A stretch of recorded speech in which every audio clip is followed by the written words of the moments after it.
One summer's day, Thomas and Percy were idling in the station when Bertie the bus arrived. "Have you noticed something?" said Bertie. "What sort of something?" asked Thomas. "The Fat Controller. He seems different," replied Bertie.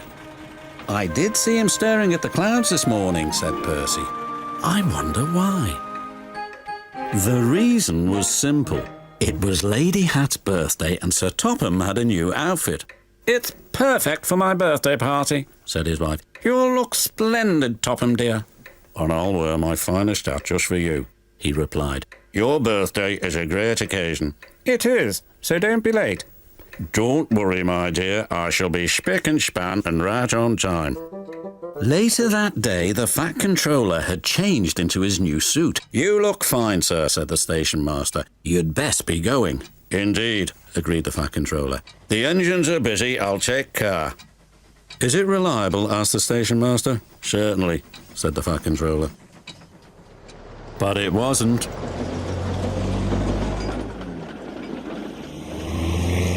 As he sped along, he suddenly saw a large hole in the road. He braked hard, but it was too late. "Bother! Now I've got a puncture. If I change my wheel, I'm sure to dirty my suit, and that would never do."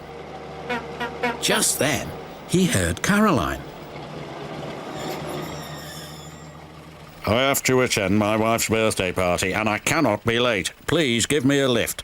"I'll try, sir." But Caroline didn't like going fast. "I'm hot. My engine will overheat." And it did.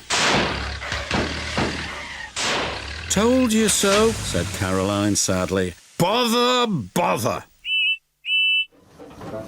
Then he heard a loud whistle. It was George the steamroller. George was cross when he saw Caroline. "Call yourself a car, you're a disgrace to the road.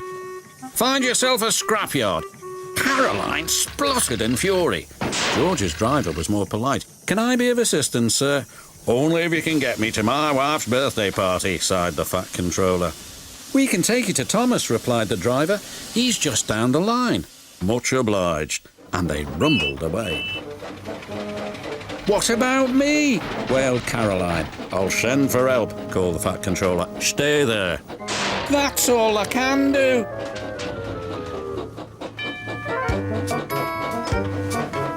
George was enjoying rolling along the lane, but not the Fat Controller. Oil splashed everywhere. Worse was to follow. "Help!" cried George. "Something snapped." He veered out of control and the Fat Controller landed in a muddy ditch close to where Thomas was taking on water. Bother, bother. Thomas had never seen the Fat Controller in such a mess. "Can I help you, sir?" asked Thomas's driver. "Yes, please. Get me to the station as fast as you can." "I'm afraid our fireman's been taken ill." "Then I'll be your fireman," sighed the Fat Controller. Thomas was excited. The Fat Controller had to work hard. Coal dust and smut flew everywhere.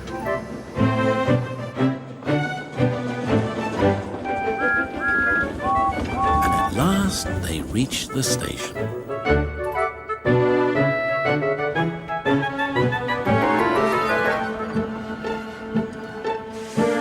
The Fat Controller looked at the clock. "Just in time," he gasped. He hurriedly picked up a huge bunch of flowers. "Good luck," called Thomas. The Fat Controller's wife was waiting for him.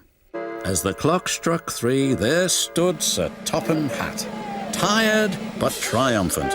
He gave his wife the flowers.